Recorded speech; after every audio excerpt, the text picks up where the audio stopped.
Hello and welcome to you freedom fighter series. आज हम बात करेंगे हमारे स्वतंत्रता सेनानी की। आज 23 मार्च है, यानी भगत सिंह सुखदेव राजगुरु की जयंती या शहीद दिवस। आज देश के लिए लड़ते हुए अपने प्राणों को हंसते हंसते न्योछावर करने वाले 3 वीर सपूतों का शहीद दिवस है। भगत सिंह ने अपने अति संक्षिप्त जीवन में वैचारिक क्रांति की जो मशाल जलाई, उनके बाद अब किसी के लिए भी यह संभव नहीं है। भगत सिंह का कहना था कि आदमी को मारा जा सकता है, उसके विचारों को नहीं। बड़े साम्राज्यों का पतन हो जाता है, लेकिन विचार हमेशा जीवित रहते हैं। 23 मार्च 1931 की रात भगत सिंह को सुखदेव और राजगुरु के साथ लाहौर षड्यंत्र के आरोप में अंग्रेजी सरकार ने फांसी पर लटका दिया। भगत सिंह ने देश की आज़ादी के लिए 23 साल की उम्र में हंसते हंसते अपने जीवन का बलिदान दे दिया।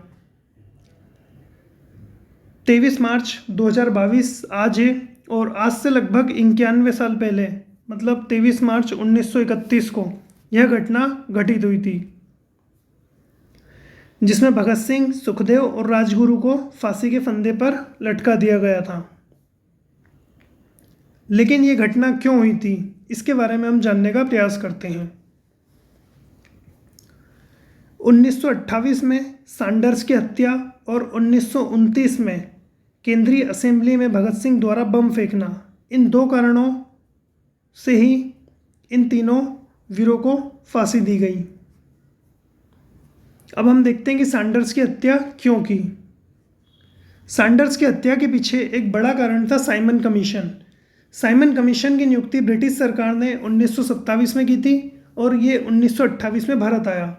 साइमन कमीशन के सभी सदस्य अंग्रेज थे, इसलिए भारतीयों ने इसका विरोध किया, और ऐसा ही एक विरोध लाला लाजपत राय के नेतृत्व में हो रहा था, जिसमें सैंडर्स नामक पुलिस अधिकारी ने लाठीचार्ज का आदेश दिया और लाला लाजपत राय गंभीर रूप से घायल हो गए, और इसके कुछ समय बाद ही लाला लाजपत राय की मृत्यु हो गई, जिन्हें पंजाब केसरी के नाम से भी जाना जाता था। लाला लाजपत राय की मृत्यु से क्रोधित होकर भगत सिंह ने और उनके साथियों ने सैंडर्स की गोली मारकर हत्या कर दी, जिससे भारतीय इतिहास में लाहौर षड्यंत्र के नाम से जाना जाता है। इस घटना के बाद केंद्रीय असेंबली में बम फेंकने की घटना घटित हुई 8 अप्रैल 1929 को, जिसमें भगत सिंह ने एक खाली स्थान पर बम फेंका, जहां पर जजों की ज्यूरी नहीं बैठी थी। इनका उद्देश्य था कि अंग्रेज सरकार को डराया जाए। इसके बाद इन्होंने स्वयं अपनी गिरफ्तारी देकर दुनिया को अपना संदेश भी दिया।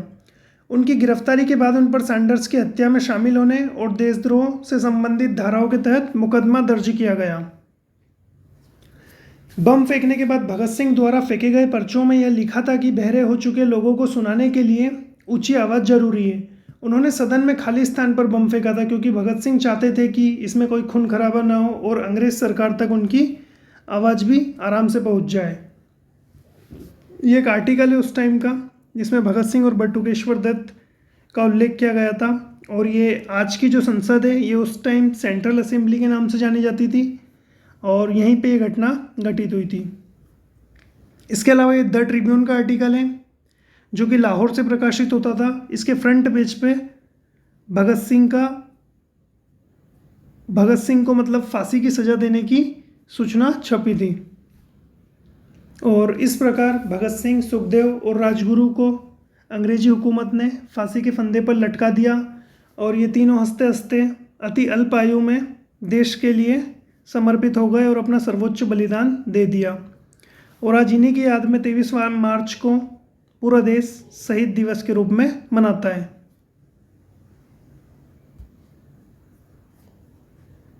Thank you, thanks for watching and see you again.